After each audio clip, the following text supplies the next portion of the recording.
from the 60s, you know? How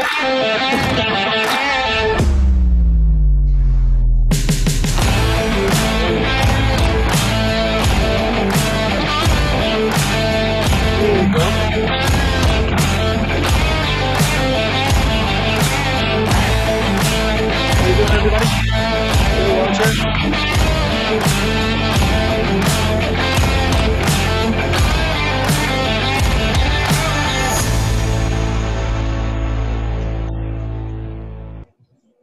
Hello, everybody. Welcome to the WBC Talks. This is round number 38, and it's Friday, of course.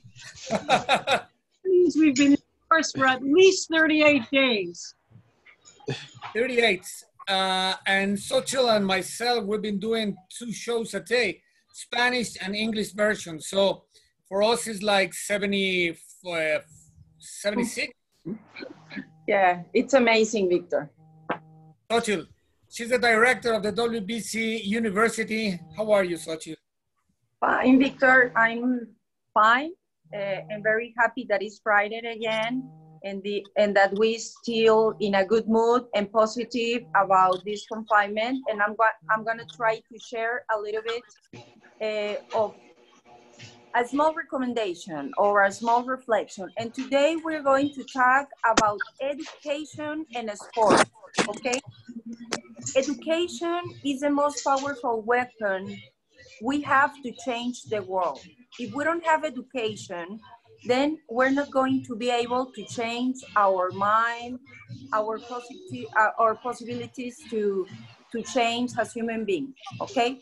So from this crisis, we have found an opportunity and a link between sports and education that maybe in the boxing industry wasn't so clear, okay? And we didn't talk before about education and boxing, okay? But now at the WBC, we have it clear. Mauricio, the president, has put in his mind and to his agenda a process of education, okay?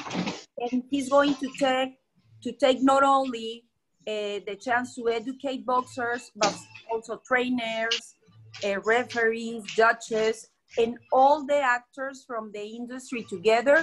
We are going to go through an educational process, okay? So in this matter, we are talking about new culture for the boxing industry that is going to lead us to innovation and knowledge, okay? Academy, education, and sport are very much related. Academic and sport follows a formal protocols and needs discipline, and this process together, education and sport, I don't know, but I have a noise that I cannot follow what I'm trying to do. Maybe if you can put your microphones off, it will help me a little bit to concentrate. I don't know who has a noise, but what I'm trying to explain to you here is that academic and sport follow formal protocols and has many help us during this pandemic to have protocols that help us to adapt, okay? So good education and good training give us conscious that help us to manage our actions, our ideas, our efforts, our mistakes, our words, our planning. And it helps us, if we have good education, to put our work in a good process, okay? So at this moment, during this global pandemic, and in the global confinement that we are all in, put us in unequal circumstances as human beings, okay? And we all are looking for strategies to pass this moment. And the better strategies that we get if we get them through education, okay? So in these panels that we have every day, we try to learn a little bit about mental training tips. Maybe we are learning to have a better attitude, to have more strength, to be motivating, to be better to others, okay? We learn to be creative and to put our plans into action, okay? So it's important that we all learn that we need education in our lives. Even though we are in the sport area, education is very, very important. Here in Mexico, we are celebrating Teachers' Day. I asked before to the panelists if when was it celebrated? I think the 5th of May was in the US, and I'm sure all around the world, there's a special day to celebrate teachers and education. Okay, so I just want to put on the table today that we need education process and a sport, education and a sport process together, that we cannot be have them separate, because we are better human beings through educational process. I don't know if I got a little bit confused and it was a hard idea, but the main thing is to put the idea that we need to be in a constant education process. Thank you, Victor. Thank you, Jill. Thank you to all the panelists today, and congratulations to all the teachers. Congratulations to all of them, and thank you. I mean, it's true. We have to constantly be challenging our minds. We can't just focus on our athleticism, whether it's our bodies or our minds. We have to be in a constant state of moving forward, as Social said, and in a constant state of education to make a better and more quality life for all of us. I agree with you. Thank you, Socha. Thank you, Jill. And now let me introduce Jill Diamond. She doesn't need any introduction because she's worldwide famous. Everybody knows you, Jill. Everybody knows me, sure. Jill Diamond, how are you? I'm good, I'm good. I'm here in New York, sticking it out with the rest of the crazies who decided not to leave and hang on to our city. And I'm blessed with good health so far, and loving my city, and feeling strong and good, and hopeful about the future. We're just gonna ride this out, and the future's gonna be great. Is already changing New York? Well, the weather is, it's lovely. The weather's lovely. They say that things on certain levels have gotten better. There's a very scary form that is now affecting children, so people are being very, very careful.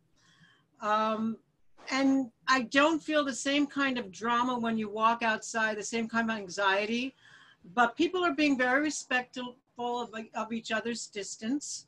But nothing much really has changed, not much, not really, other than like anything else, we're accustomed to the new normal. Okay. And now let me introduce Paulie Malignaggie. So he has been all around the world also, and he has done everything. He was in amateur boxing. You were in the New York, you are from Brooklyn, so you fought in the Golden Globes. Yes, for the New York Golden Gloves and various other national and regional tournaments as an amateur as well. And also a few fights internationally as well as an amateur. And how is Florida doing? In Florida, we're okay. You know, I unlike Jill, I did get away from the New York craziness, and I came down here. I have a place down here in Florida, and you know, it's been rather quiet, quaint. They're still shut down in southern Florida, but I think that they're discussing a possible reopening soon, hopefully, you know. But I also do miss going back up to New York, because in the summer I do prefer New York to Florida. Humidity. Yeah, yeah. And now we have Darius Fulham with us. Darius, you're in the hot Houston. Very hot and humid. How you been in this lockdown? It's actually been going pretty well for me. It takes a lot of time to slow everything down. Even as life put life on pause. I felt like I was in such a rush at the moment before the pandemic happened, but I'm just happy for health, and everybody in my family is doing amazing.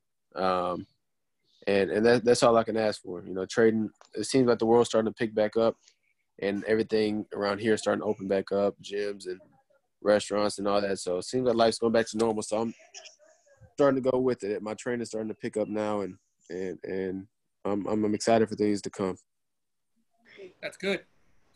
And now, Malignaggie is Executive Director from USA Boxing. How are you? I'm doing good. Thank you very much for letting us be on today. Pleasure. It's our pleasure. Where are you based? I'm in Colorado Springs. USA Boxing's headquarters is here in Colorado Springs. That's where we have our offices and the Olympic Training Center that's here. So Colorado, we went in lockdown fairly early, but things are loosening up. Starting this week, we're able to have 50% of our staff to be able to come back to our office, but we've been working remotely. But like everybody else, we're very fortunate to have good health here. We've had some of our members, unfortunately, have contracted the COVID disease and have passed, and we keep them in our thoughts and prayers. But I do think as boxing at the Olympic style boxing level and professional boxing level will come out of this as a better organizations. I think sometimes you need some tragedy.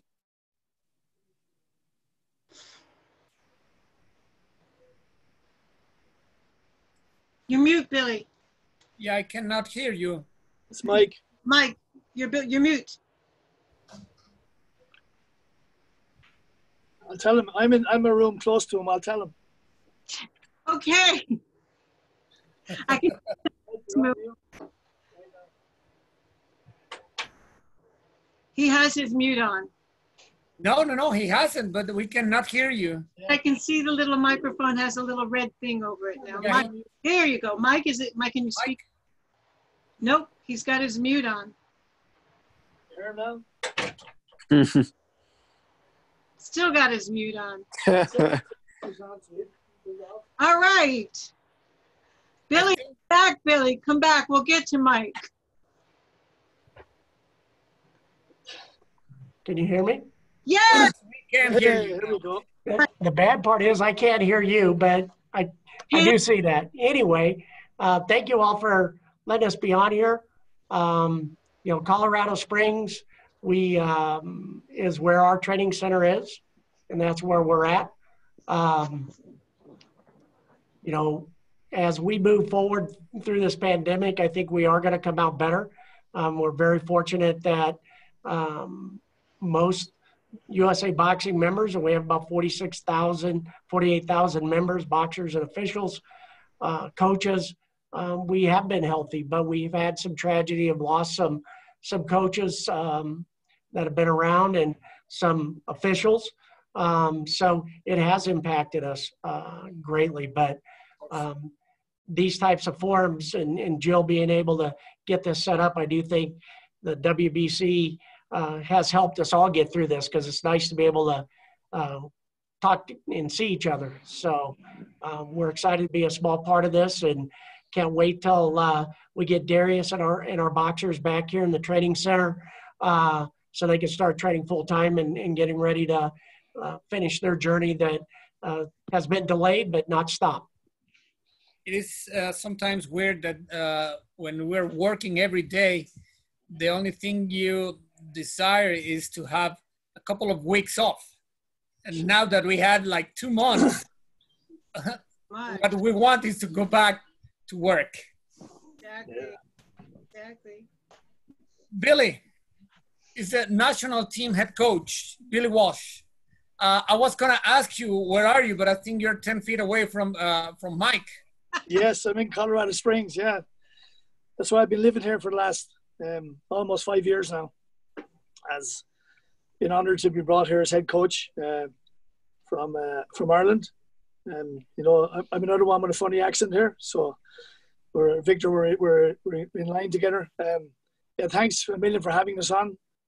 You know, there's many, and Darius is one of the fighters that I feel will benefit from this break and having some extra time to prepare for the Olympic Games. He's only had a few internationals. He came onto the scene strong this year and claimed his place on the team for the Olympic qualifiers. And I think he gets this opportunity to develop a bit more to the style of Olympic style boxing, which Paulie can relate to. You know, fighting international boxing is a little bit different from fighting domestic boxing, and we're looking forward. You know, being positive about it. You know, a lot of our team are new, and this extra year will give us a better chance of being more successful. Do you think it's going to be a harder competition now that you have more time to prepare? I think, you know, Olympic Games is always a hard competition. You know, qualifying is probably the hard part in many ways. When you get that monkey off your back, sometimes guys will go there and perform. Getting there is difficult. You know, you get two chances to qualify. One is the Continental Championship, which is going to happen, and we're hopeful that we could host that here in Colorado. And the other qualifier is going to be in Paris. And in those opportunities, you know, you got to be right, you got to be healthy, you got to be on your best game to perform, because you're fighting the best from each nation. It's not somebody picked for you. It's actually the best from their country you're going to be fighting every time. And you know, and it's a bit of a helter-skelter because it's 3 rounds. You don't get 10 rounds to pick them off and have a really good strategy. You got 3 rounds, it's 3 to 100 miles an hour, and you've got to be in really good top shape to make that happen. So, yeah, of course, we're looking forward to it. You know. First, I would like to ask Paulie, how important is amateur boxing? How important was for you in your life? I think it's actually very important if you're going to become a fighter for a living, and not just as a fighter for a living, but also as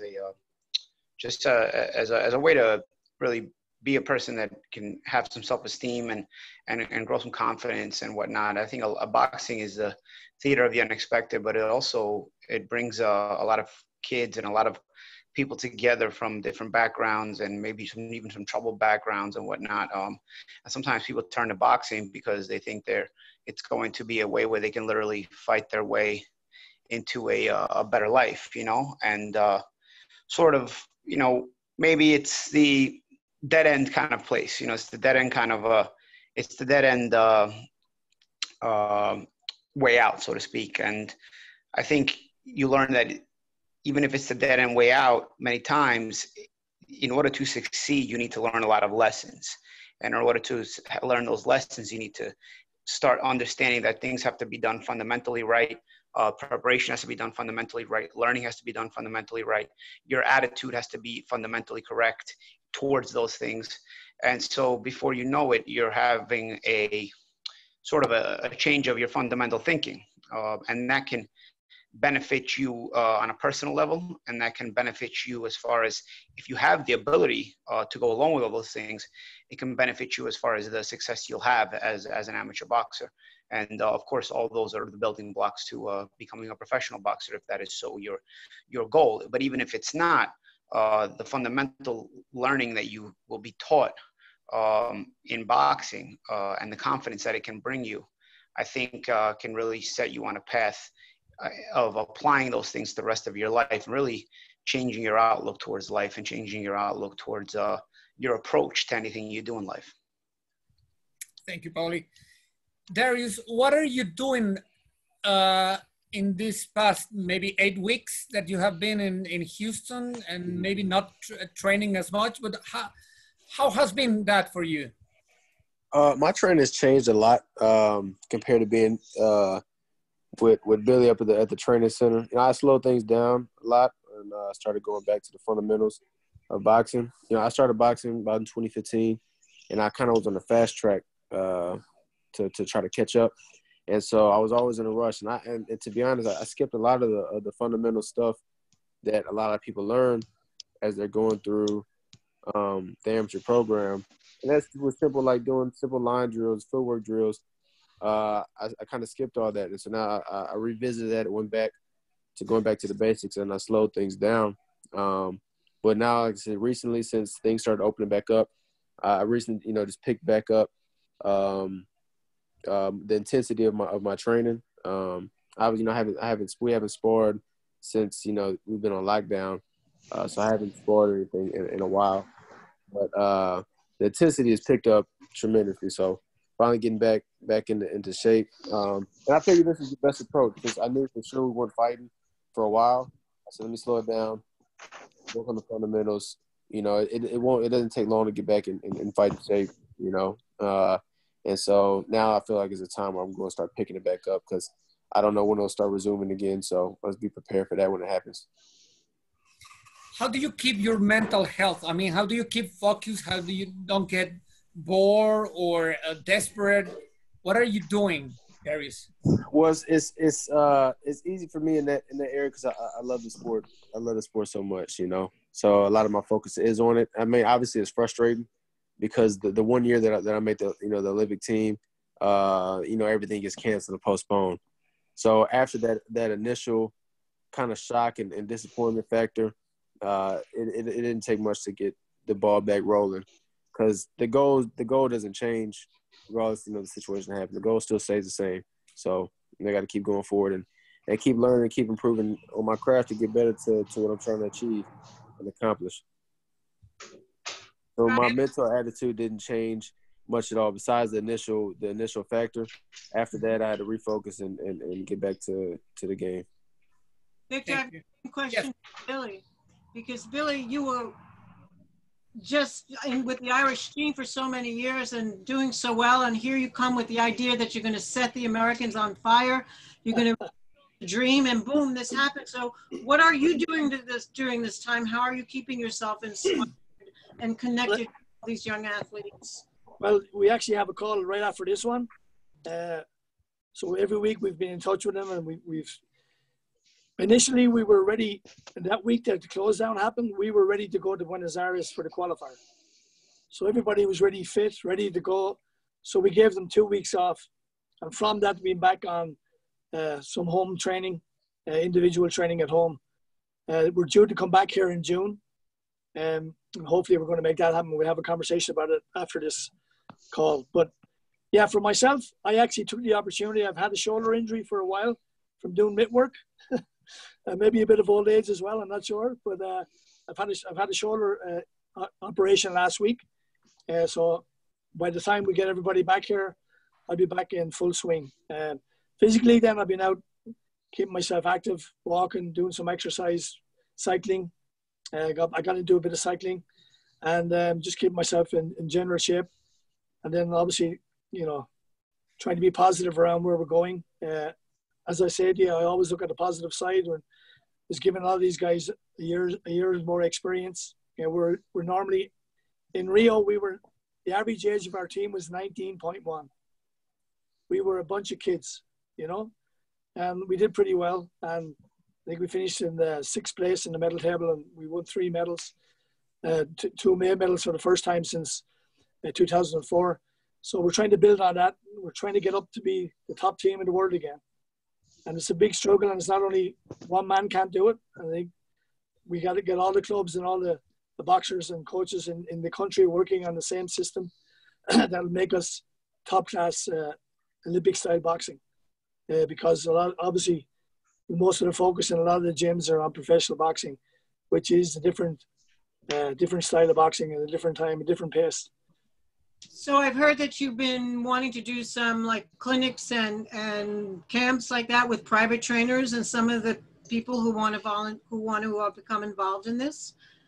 Is that we set up a coach education program, which hadn't been really dealt with since 1984. So we've put together a whole new program, which Chad Weigel is our coach coordinator, is running at the moment. We're out we started this year giving coach education classes again. And so we're trying to progress that to the next level right now because we've got so many have taken the first level. So again, the better the coach is, you train one boxer, you train one boxer. You train one coach, you can train hundreds of boxers. So that's our plan, so that we get a system within the country, not taking away the individuality of the boxers, but giving the the right tools that they can deliver on a world stage. Mike, how hard has been? You have all the arrangements for tournaments, for qualifications, and then you have to cancel everything, and you don't know when you're going to start again.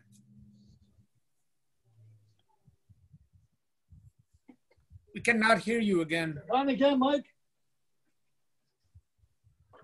Can't hear you again. Can you hear me now? Yes. Yeah. My computer's acting funny. It can't be operator error, I'm sure. No, it has been challenging for us. We had 3 national events that we had to cancel, our Eastern and Western qualifier and our Junior Olympics. Nationally, last year we did 1,800 boxing days in this country, from the grassroots level, the regional level, and national. So it has been a challenge, and I think it kind of goes to what Jill was talking about earlier, is just how people mentally are adjusting to this. We have great coaches in this country that dedicate hours. You know, they volunteer their time, 4 or 5 days a week, plus boxing on weekends, and all of a sudden that's taken away. And then that really impacted our coaches. From our standpoint is we're using this, quote, non-boxing time to do a lot of things, housekeeping, making us a better organization, working on our infrastructure. So once we do get the go-ahead to start boxing, we're ready to go. We're emphasizing local boxing shows coming out slowly. Then we'll do regionally. We still have our national championships planned in December. But it has been a challenge, but we're going to be a stronger organization. Zoom meetings like this are pivotal. We've never done those before, and I think I do 3 or 4 a day now. We've done our officials clinics online, so we become more efficient, and I think it will help us. What Paulie was talking about boxing is so true. We have 13 Olympic boxers, and professionally we may have, your top 1% of 34,000, 150 boxers that can make it to that 1% level. But helping our 34,000 other boxers that come from tough neighborhoods and learning life skills and the importance of delayed gratification, hard work, dedication. We like to say that, we're building champions in and out of the ring, because so few are freak athletes like Darius and Paulie, Billy, who was an Olympian. It's important that we also focus on the kid that comes from a tough neighborhood, maybe doesn't have a whole lot of choices in life. And we do focus on them, and it's given us time to double down and figure out how we can help those kids too. So it's been a challenge, but we haven't taken our foot off the gas. We're growing and we're looking to the future. Paulie, how old were you when you turned pro, and why? I started boxing late. I started boxing at 16 years old. I had my first amateur fight at 17 years old, and I turned pro at 20 years old. I turned pro. I needed money. I had a little bit. I had been thrown out of my house, my parents' house. I was living on the couch at my grandparents' house. They were old. They couldn't really, afford to have me there all the time. So I kind of knew I needed to get moving. So in order to get moving, I had to make a little bit more money. I was actually on the U.S. national team when I turned pro. I won the U.S. championships in 2001, but I was offered a pretty good contract at the time, which for me, somebody who didn't come from any money at all, that for me, I took as, something that could change me for the better. And so I took it, and I turned professional in the summer of 2001. And I remember they were not happy with me at USA Boxing because I was supposed to go to the qualifier for the World Championships that summer as well, because I had won the U.S. Championships. But I would have liked to spend more time in the amateurs.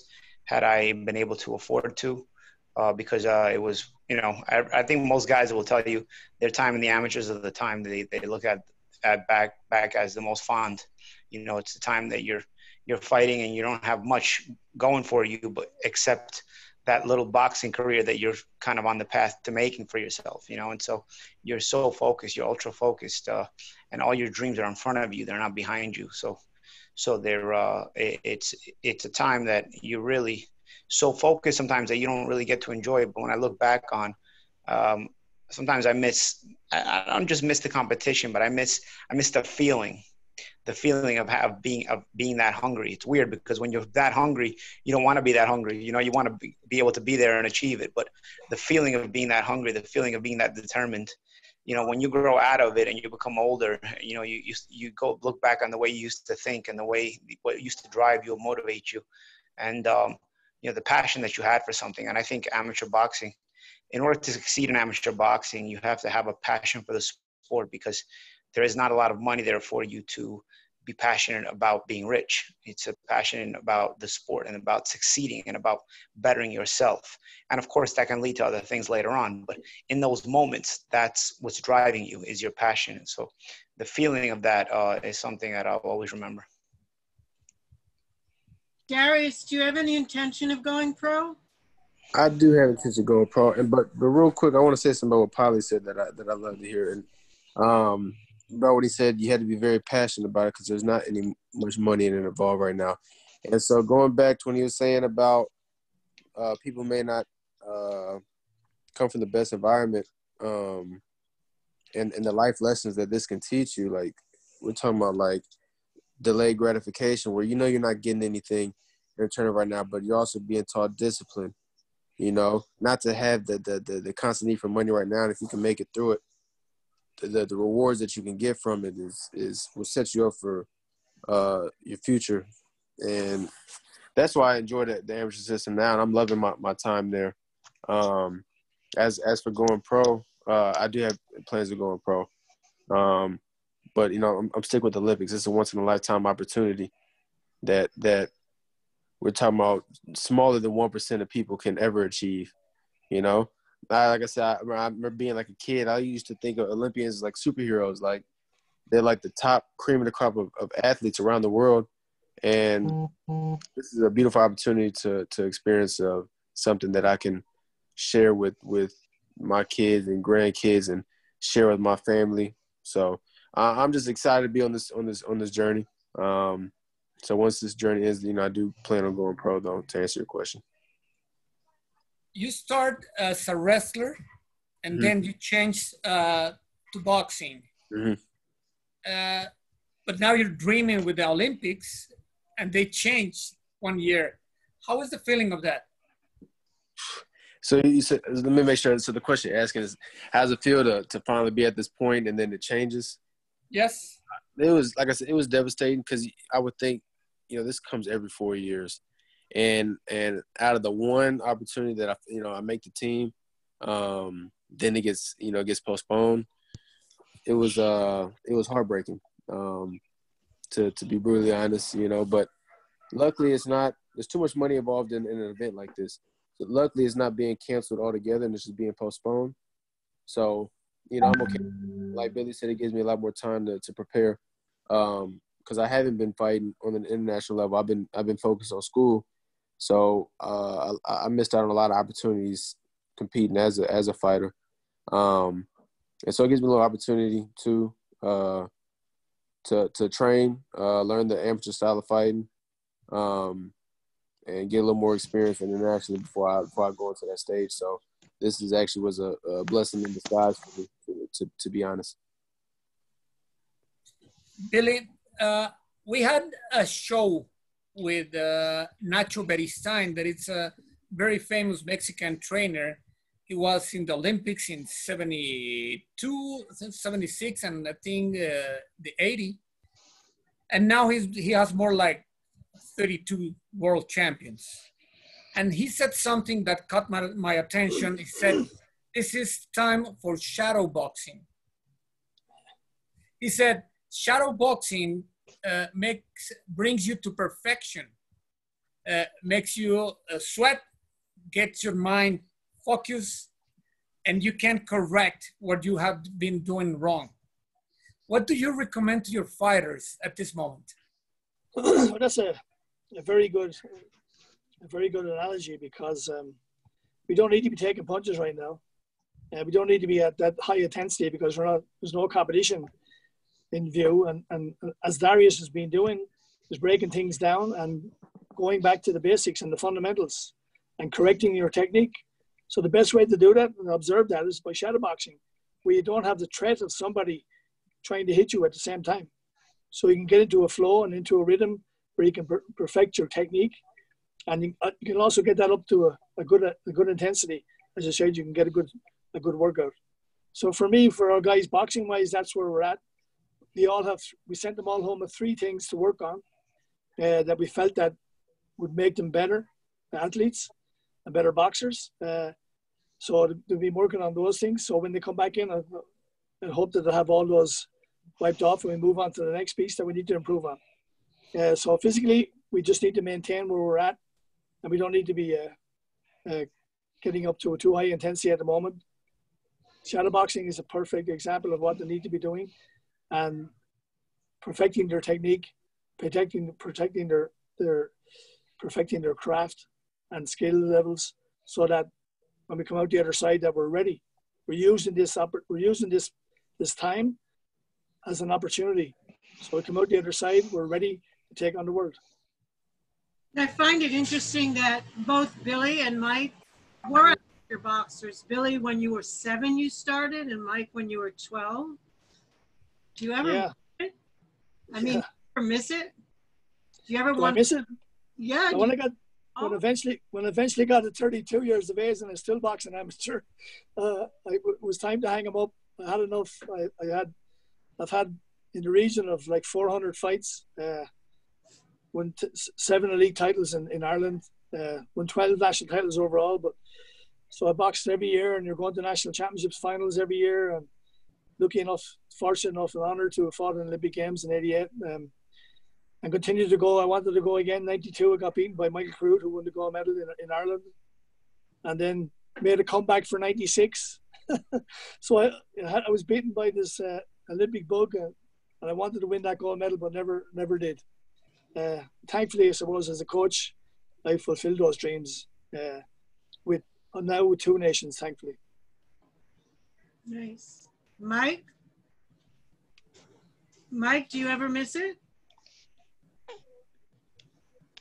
You're not working again, Mike. We can't hear you. Can you hear me? Yeah. Yeah, no, we can. Interesting. I don't miss it in that I get to be around boxing every single day. I'm on the phone. I get to see our kids at the gym. I get to see our boxers, our coaches, and our officials. I still work out, and I was at best an average boxer. Growing up, I always wanted to be an Olympic champion. I always wanted to be a world champion. But you have to be an incredible athlete, focused, driven, and some people just can't do that, and you can't get to that next level. I've had the opportunity to coach, which I really enjoy. So, the competition part, my prior life, I was in law enforcement, and we did charity boxing, cops against firefighters. I did that at age 40 and 45. I still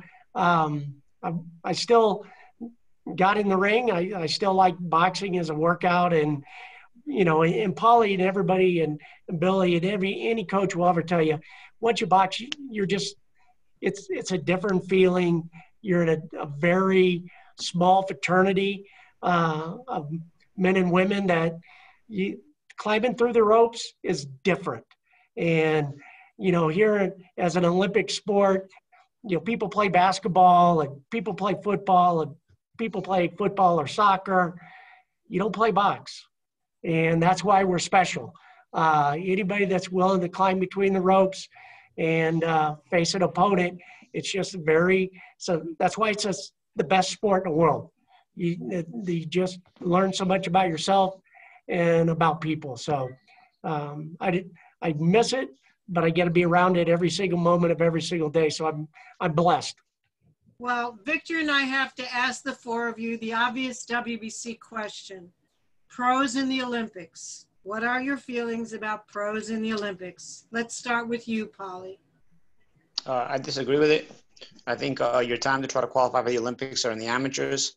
And, you know, if you can make it, you know, all power be to you. You know, it's an amazing accomplishment.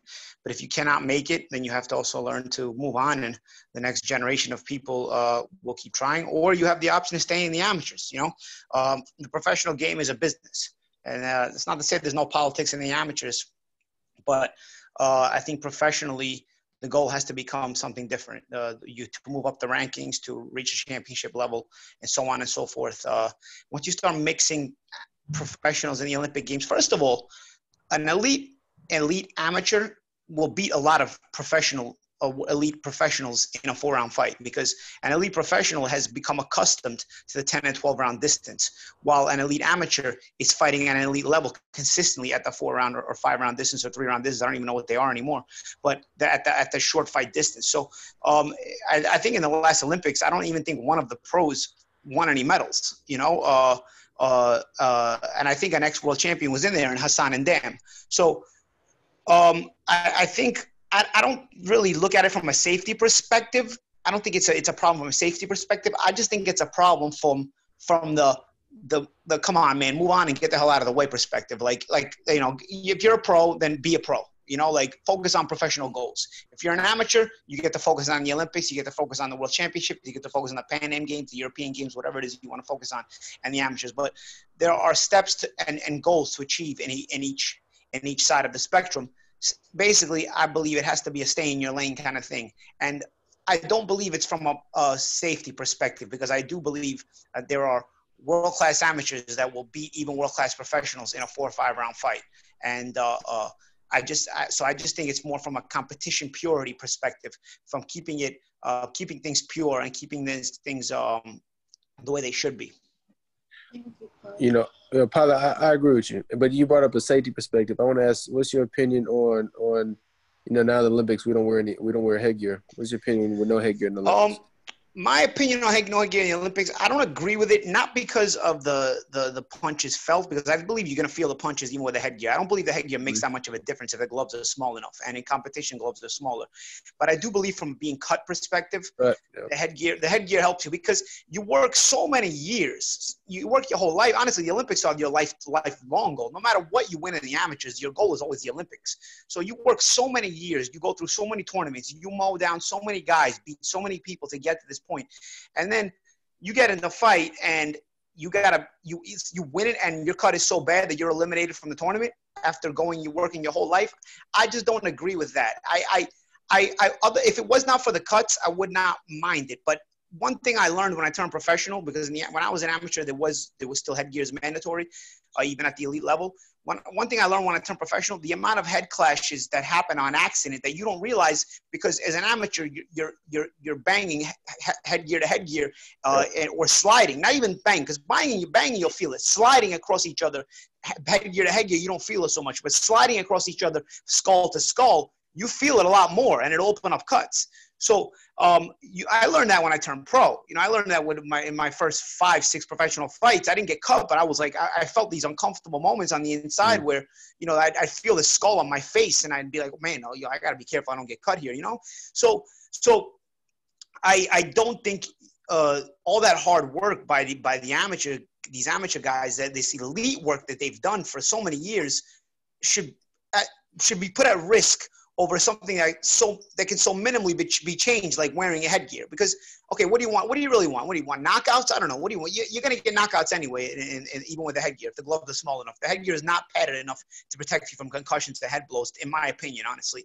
It's if the gloves are small enough, which in competition they are. But it makes a big difference in cuts. And for me, that is a big deal when it comes to a tournament where you're fighting every day or every other day or every few days. Mike? You know, I agree with Paulie, and the position of USA Boxing and our board of directors and even our bylaws are professional boxers are not allowed to participate in USA Boxing. And it is I agree. I don't believe professional boxing should be at the Olympic Games. But again, that is our opinion.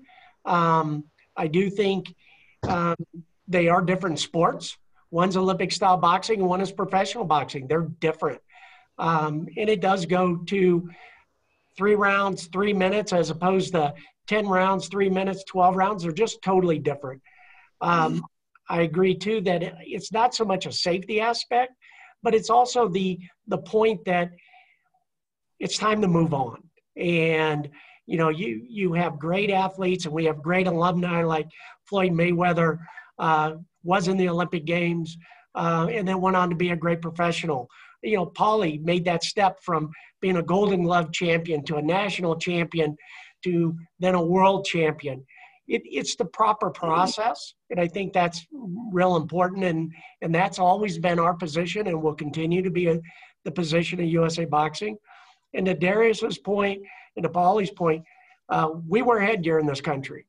We believe that, you know, if you're a professional boxer and you get a cut, yeah, you can finish out that 10 or 12 round bout, but you're not turning around and boxing less than 24 hours later. And are you getting the best boxers in a 5 or 6 day tournament if you get a accidental head clash? And you see it in professional boxing. These are the best boxers in the world that box without headgear time and time again, and they get accidental head clashes. So we believe in wearing headgear. That is our position. We think it's safer. And then once you move on to the next level and you can compete once every month when you're first starting out, and then once a quarter, then maybe once a year, we do think that that's the natural progression. So that's the long answer to, you know, our position is that we don't think we should have professional boxers in the Olympic Games. The 3 that didn't make it past the first round. It's a different sport. Really? Yeah, look, I concur with everybody. You know, for me, the Olympic, I'm a guy who fought with headgear and without headgear, so I never really liked it, the headgear, to be honest with you. But having been in the corner with so many guys that had so much injuries with the headgear coming off, you know, I think it's shocking, you know, that we're not back to wearing headgear because of the intensity of the sport that we're in, and also the fact that we're over 3 rounds, okay? And then you're going to fight 5 or 6 times, 5 times to win a gold medal. So, you know, there's got to be a certain amount of element of luck. We may not always get the best boxer that are going to win these gold medals in the future. And on the amateur side and the pro side, I never agreed with the pros being in the game, in the amateur game. I think it's a step back for those guys. I think an amateur game, the Olympic style boxing, is a launching pad for your professional career. Get you into the shop window. You know, hopefully if you do well, you get a good contract, and then you can launch your pro career where everybody will know you having been on the Olympic podium. So that's, again, concurring with the 2 guys, that is totally my view, 100%. Professional boxing, amateur boxing is a launching pad for your professional career. It's you're serving your apprenticeship, going through the amateurs, fighting against the best in the world. And I do agree, and I do urge every kid to try and go to the Olympic Games. I've been around I stayed completely amateur right through it. I never went professional. I was around for 3 Olympic Games, but yeah, it is the best, the biggest show on earth. You know, I remember talking to our guys just before the fought in Rio. I said, what was the biggest pay-per-view? I think at the time was Pacquiao and Mayweather, and it was like 300 million was the biggest pay-per-view. I said, guess how many people watched the London Olympics? 3.5 billion. You will never be on a bigger stage than you will be at the Olympic Games. It is the biggest show on earth. Wow. More inspiring.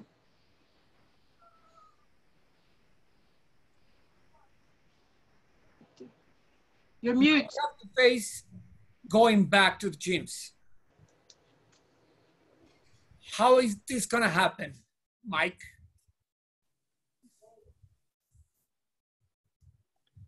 Going back to boxing, we're following 3 guiding principles.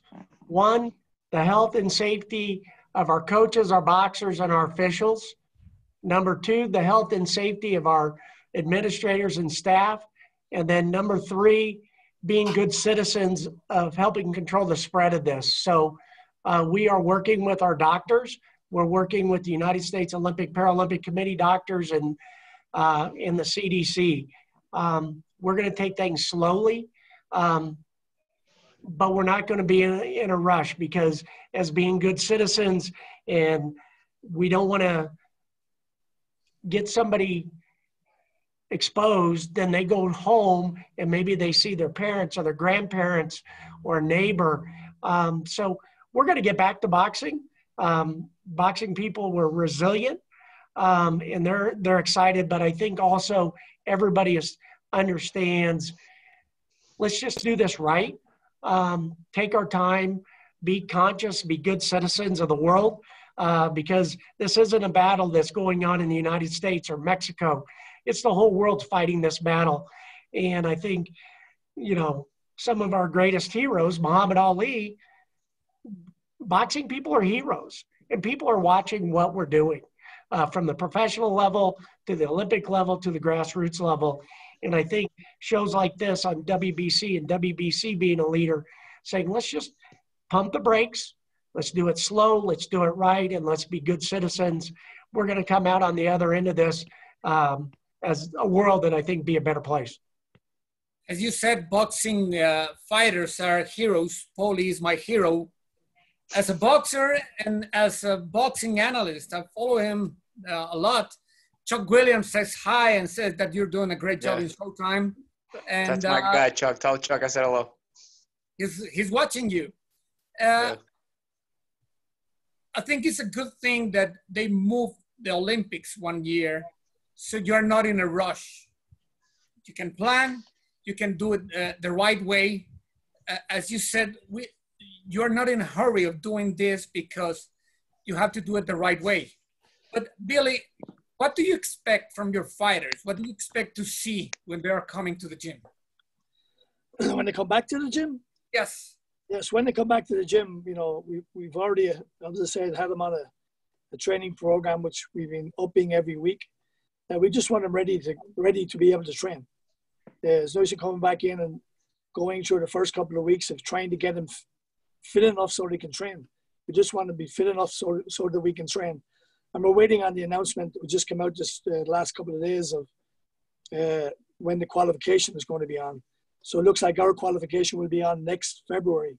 We did sort of anticipate, and the task force were looking at having our qualifier before Christmas, but now it's been moved till February. So that gives us, again, a little bit more time to get ready. We don't need to be, and the main focus for us now will be getting our guys back up to a level of conditioning, getting them out, the likes of Darius, getting them out to an international tournament around September, October, where we can then test ourselves against the best in the world and see where we come back and take stock from that and see where we're at as we head into our Olympic preparation. How do you convince some of them who are on the cusp, who are getting older, not to go pro, but to have the patience to wait the extra few months? I think the key for a lot of our guys are younger. We don't have that many that are too old. But if you look at, you know, the best athletes in the world, you know, we talk even close, you know, the Olympic champions that have just gone by. Lomachenko is an Olympic, twice an Olympic champion. Well, he was in his mid to late 20s going pro, and he's had plenty of time to do what he's done as a pro. You know, and if you look at your own guy, the closest guy to them was on our team in Rio, Shakur Stevens. You know, after 10 or 11, 12 fights, he's a world champion. Lomachenko, after 2 fights, fights for a world title. Your Olympic badge, or that platform of the Olympic Games, will fast track you on your professional career. Whereas you may have to fight another 10 fights to make a name for yourself. Your name is already halfway there once you've done well and won an Olympic medal. So that has been the driving force around it. You know, and for most of these kids, it's only a few short months away. You know, it's not that far away, and we're in the 5th month of the year, and you know, another 6 or 7 months, we're in the qualification. So it isn't that far away. It will be worth your while to hang on for that extra piece to sample the atmosphere and to have competed and become an Olympian, and then obviously I can set you up for the future. There is, what stage are you at now? I mean, are you anxious? Are you ready? Are you gonna show in the gym like start all over, or you're in an advanced level? How do you feel? I feel great. I'm feeling healthy, and that's the important part. I'm not saying as right now like I'm in the peak shape. I'm ready to fight right now, but I had the principles and the skills to do so a lot better than I once did. So I'm excited to go back to camp, and you know, plan on doing conditioning camp, getting us back up to speed. But like I picked up the intensity of my training a couple of days ago. So it won't take me too long to get back in peak shape where I need to be. But I'm in a good place right now. I'm ready to go. I'm looking forward to and actually this is my first is hearing about February. So it's important that now we have a goal. We now have a date, and we can start creating the plan to achieve that goal. So I'm looking forward to it. I'm in a good place right now. And Mike, about the women, do you have any stars on the horizon?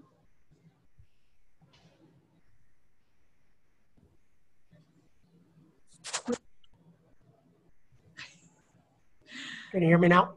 Yes. There we go. I think our women, we have 5 great boxers. Billy can talk specifically about them, but I tell you what, every one of them is potentially a star.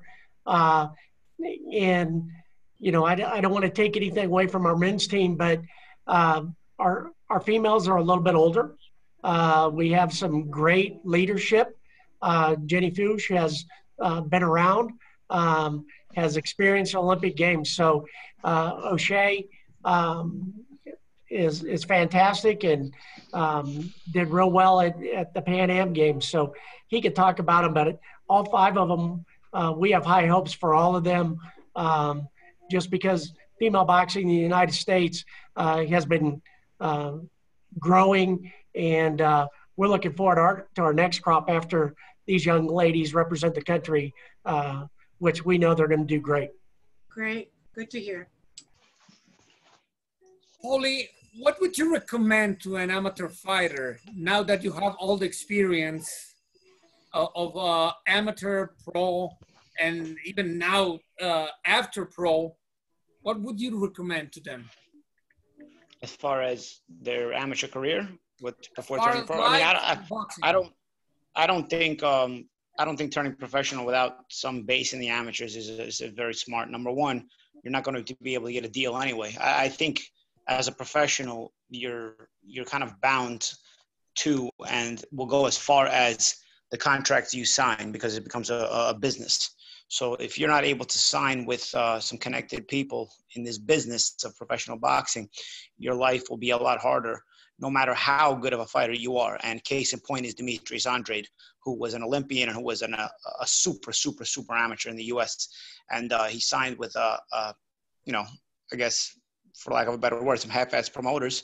And he couldn't make a name for himself at first. You know, he couldn't get fights on major networks and whatnot.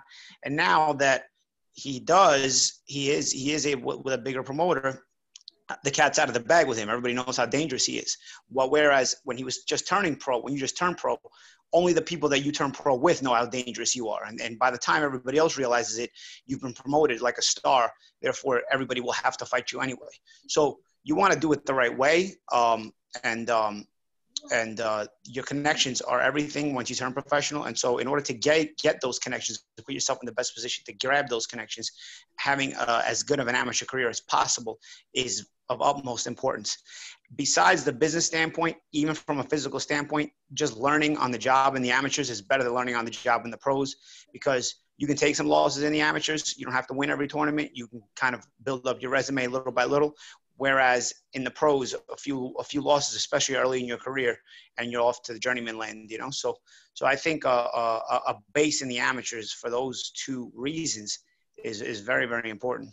And of course, like the things I said earlier in the conversation, just about the fact that, you know, in amateur boxing, you're going to learn about fundamentals, not just of boxing, but also of life in general. And of course, the self-accountability you have. You know, I for myself was not a very responsible person before I started boxing. You know, I got myself into trouble, and I have myself to blame for that.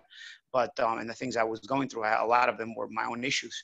But I think when I started boxing and I started to realize the self-accountability, because you get your ass kicked in the ring if you don't perform in the gym, if you don't do the work properly in the gym. So all of a sudden, the self-accountability was right in my face, because now I don't want to get beat up in front of everybody. I don't want to get beat up I don't want to be embarrassed. It's not just about getting beat up. It's about being embarrassed. And so you really begin to realize what self-accountability is. And that self-accountability in boxing, in sport, in life is something that teaches you that it's a lesson you need to have in all of your life. So for many, many reasons, I think you need to have some sort of an amateur career. Not everybody's going to be Olympian. Not everybody's going to be an Olympic or international champion or a national champion or even a regional Golden Glove champion. But I do think if you have your head set on a professional boxing career, you do need a base in the amateurs for those reasons.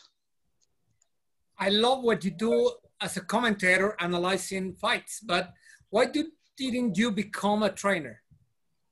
I didn't become a trainer because I don't have the time to become a trainer.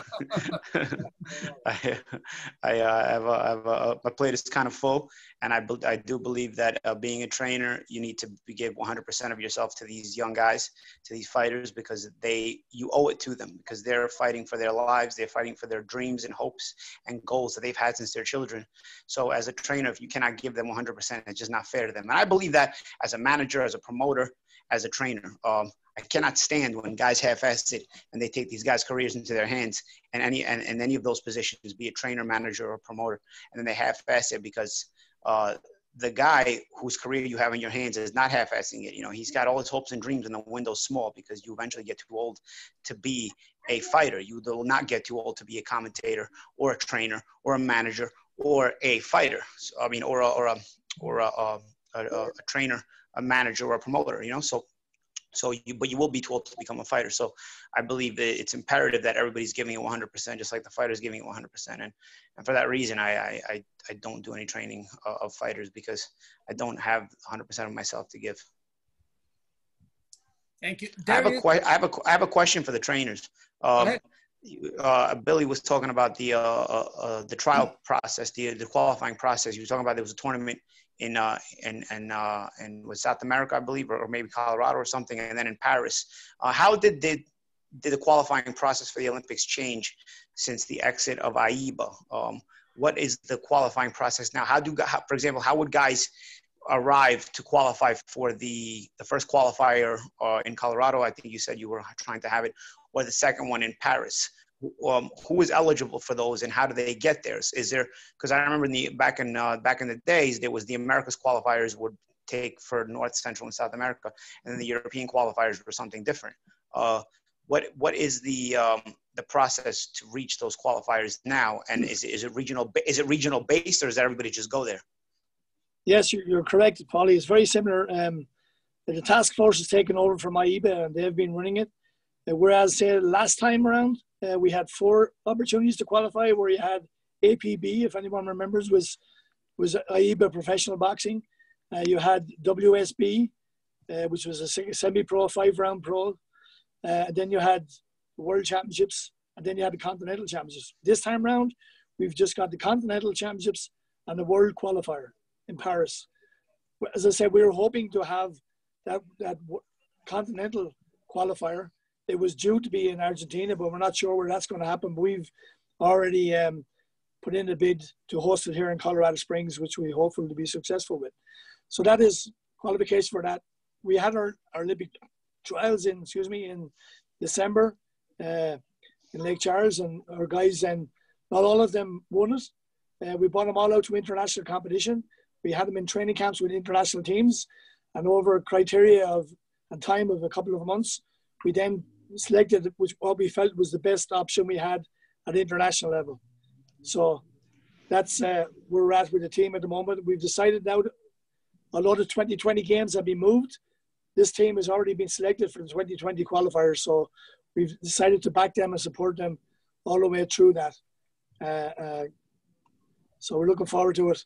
Unfortunately, I'm going to have to go on the call with the team right now. And it's really been a real pleasure speaking to you guys.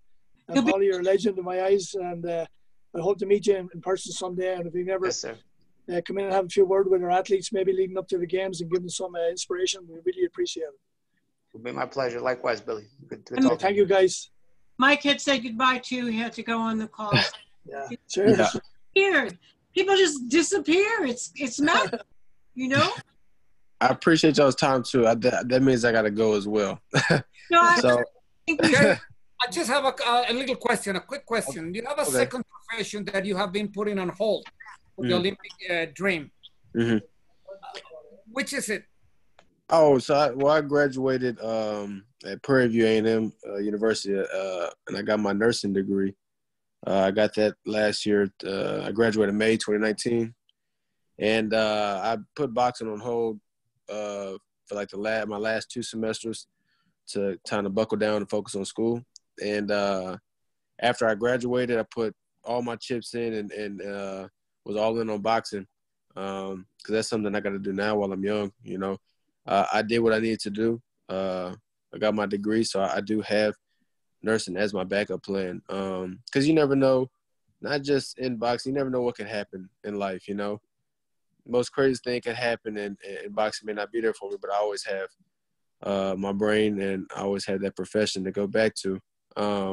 But in the meantime now, like all my chips in are on boxing and this dream I'm chasing. So, you know, and it's crazy that this happened now, like, because if it wasn't for I'd be in the middle of the pandemic now. I would be on the front lines. A lot of my people I graduated with working on the front lines, taking care of COVID patients now. And that's something I wish I could be on the front lines doing as well. But, you know, it's not feasible for me to try to manage both at the same time, perform at high levels on both, you know, because I'm risking my life, and, you know, in boxing, I'm risking patients' lives in nursing. Same thing like Paulie said, if I'm not able to give 100%, I need to give 100% of me in whatever I want to do. And so, you know, I'm choosing boxing right now. Darius, you'll have plenty opportunity to use that craft too later in life. And it's a beautiful combination of choices, truthfully. Not only out in the field, but with your fellow athletes. I mean, you're just going to walk in with extra knowledge that they just don't have. So it's a beautiful thing. Yeah, thank you. Thank you. Are we all disappearing one from the screen like this? I mean. No, I want to ask Paulie, Darius, if you have to go, I really want to thank you for being with us. Thank you very much. Actually, before I leave real quick, I want to ask Paulie one more question.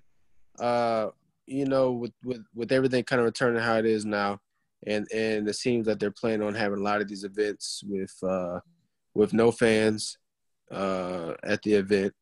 How do you think that affects a lot of the fighters mentally, you know? Because now it seems like if there's no fans at all, and I missed the MMA event. I was supposed to watch it because I was kind of curious how it was going to look.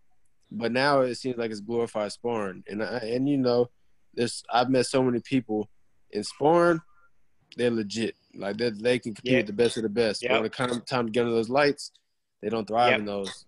They don't thrive in those kind of pressure environments.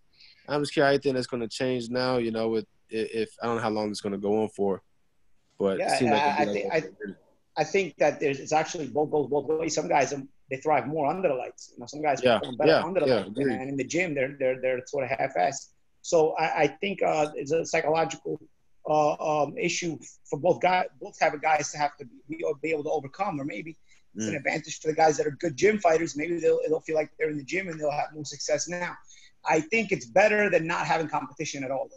You know, I think guys need to compete both for the sake of their own thirst for winning in competition, and also for the ability to make a buck, because some of these guys, they have to make a living, and this is the way they make their living, and they need to fight. So I think it has to happen regardless. I think it comes down to this: you fight for yourself before you fight for anybody else. You fight for the love of what you do. You fight for the love of the sport, the love of succeeding, the love of the love of feeling that rush of competition at that elite level, like no other rush can be brought to you in your life aside from when you step in that ring. And I think that has to stay with a person, with a competitor, whether there's fans or no fans, you know, because that self-confidence, that self-boost, I'm the man, I'm the best fighter in the world, I'm this, you know, that those things running through your mind, they always have to stay with you, regardless if you're fighting in front of 3,000 people or in front of nobody, because it comes down to your own self-worth, your own self-pride. If people that are doing it for other reasons, for other people, for money or for other things, aside from, you know, we're all doing it for those reasons. But the main reason we all do it, though, the main reason, your root of your foundation has to be the love for what you do. And if this is really what you love to do, then it's not gonna matter if you do it in front of 2 people or in front of 50,000 people. Yeah, million. Of course. Yeah. And of course, 50,000 people is always more fun. But yeah, it is more fun. There's a time and place. And more revenue. The energy makes a difference. And when you hear the crowd screaming, ooh, it's like that plays a part in your mind. It does. Yeah. Even when you get hit, it takes a part on your mind. Yeah. You get hit. If you get hit and they go, ooh, you're like, you got they know. You got to go to work. Yeah. Go to work. So Thank you, Darius. I'm curious how it changes, but I appreciate y'all for y'all's time to have me on, and I appreciate y'all. And I hope y'all stay safe and y'all stay. Good luck, Darius. Do your thing, man. Good luck. Rooting for you.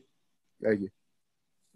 So, I Victor, want to talk with Paulo. I know how much you wanted to do a little one-on-one with Paulie on here, so I'm going to leave too. No, you can say if you want. Huh? You can say. What do you Please say. Okay, how can I resist? I just want to say Paolo, that should be Italian for Paulie. Yes. And Spanish Italian is for Paul. Pablo. Yes, Pablo. yes. My real name is actually Paolo, but everybody just calls me Paul or Paulie. Hello. Yeah, my birth certificate says Paolo. Yeah. Mauricio is doing some dynamic with the people that he's interviewing, and I really found it really interesting. The idea is to build a fighter. So I'm gonna ask you about jab, footwork, chin, defense, and you have to tell me the best fighter ever, so we can build the ideal fighter. Okay? So if I'm asking you about jab, who would be the best ever? Best jab ever? I'll say either Mark Breland or Larry Holmes. Larry Holmes. Or Mark Breland, depending, I guess, what weight. I guess it depends on the weight, right? Smaller weight is Mark Breland. Larger weight is Larry Holmes. Any weight. Footwork. Lomachenko. Loma. Chin. Who's the best? Who can take more punches? The best chin would be, let's see. I'd say Ray Mercer. Ray Mercer. And he can punch too. Yeah. Jake LaMotta's a good one too, but I'd say Ray Mercer, he was a heavyweight. He's getting hit with bigger shots. Defense. Defense, Floyd Mayweather. Agree. Speed. Speed, I'm going to go with Meldrick Taylor. I would say Paulie. Meldrick Taylor. You can pick yourself. Yeah, no, I know. But no, I think Meldrick Taylor is the fastest fighter I saw. Intelligence. Intelligence. Part of the fighter. I'm going to say it's going to be tough between Mayweather and Whitaker. I gave Mayweather defense, so I'm going to go with, you know what? If I have to go with intelligence, I want to go with Floyd, but then I'm going to go with defense. I'm going to go with Pernell Whitaker. I'll change that.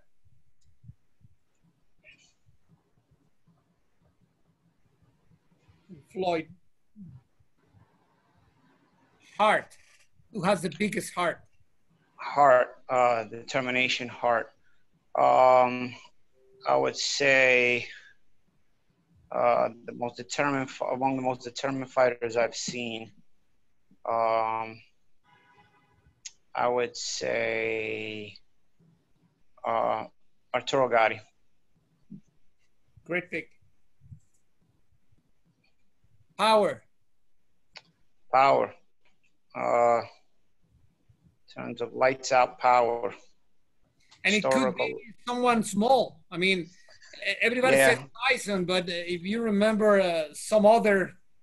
Yeah. I'm going to say Julian Jackson. Good pick. And your favorite? I mean, it doesn't have to be the best, but the one that you follow, the one that you want to do the same thing in the gym. Which one? My favorites as far as emulating, I'll say it's not just one, but let me see, Hector Camacho or Naseem Hamed.